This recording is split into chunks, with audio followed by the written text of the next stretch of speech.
नमस्कार मंडळी, हनीज रेसिपीमध्ये आपलं सर्वांचं स्वागत आहे। चला तर आज आपण गोलमा फ्राय ही रेसिपी बघणार आहोत। चला रेसिपीला आपण सुरुवात करूया। चला आपण 100 ग्रॅम गोलमा घेतलेला आहे, तो आपण नीट करून घेऊया।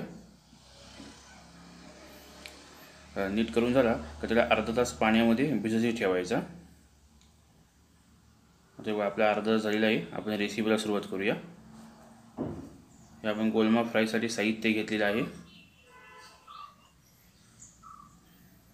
कढई गरम झाली का त्यामध्ये आपण तेल घालूया।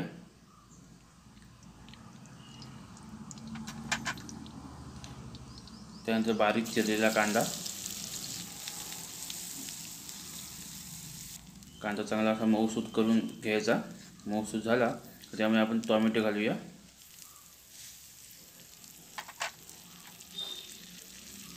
हे कांदा आणि टोमॅटो चांगलं परतून घ्यायचं।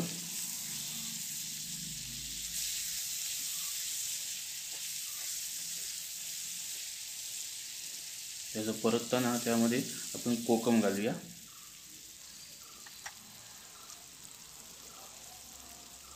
आणि कोकम, कांदा आणि टोमॅटो हे पूर्ण असं एकत्र ते कोकमाचा अर्क उतरेपर्यंत एकत्र मिक्स करून घ्यायचं। म्हणजे कोकम पण थोडं शिजवून घ्यायचं। त्यानंतर आपण हळद घालूया।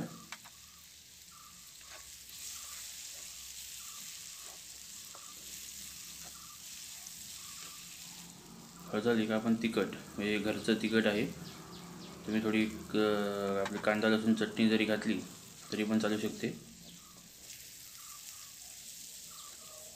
आता तिखट वगैरे सगळं असं परतून घ्यायचं तेल सुटेपर्यंत।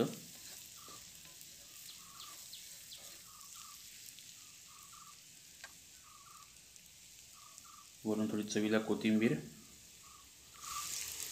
नंतर आपण जो गोलमा भिजवलेला असतो तो असं त्याचं पाणी निथळून त्यामध्ये घालायचा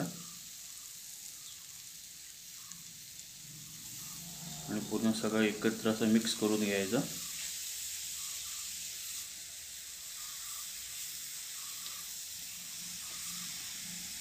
गोलमा जर मिक्स झाला का त्यामध्ये ते गोलमा शिजला पाहिजे, त्यामुळे 1 वाटीवर पाणी घालायचं आणि त्यामध्ये गोलमा चांगला शिजवून घ्यायचा।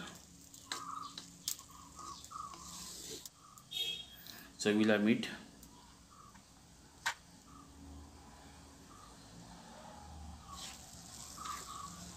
चवीला आपण मीठ घातलेलं आहे। आपण गोलमा चांगला शिजवून घेऊया। आणि जर तुम्ही चॅनलवरती नवीन असाल तर या व्हिडिओला लाईक करा, चॅनलला सबस्क्राईब करा आणि बेल आयकॉन बटन नक्की प्रेस करा, म्हणजे पुढील येणारे व्हिडिओ तुम्हाला पाहायला मिळतील।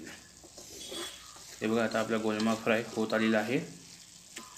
यातलं पाणी पूर्ण पण सुकवायचं नाही, जसं व्हिडिओमध्ये दाखवलं त्याच पद्धतीने ओलसर ठेवायचं, मग ते एकदम खायला असं सुकं लागत नाही। आता हे आपलं गोलमा फ्राय तयार झालेलं आहे। आता आपण हे सर्व करूया, वाढून घेऊया।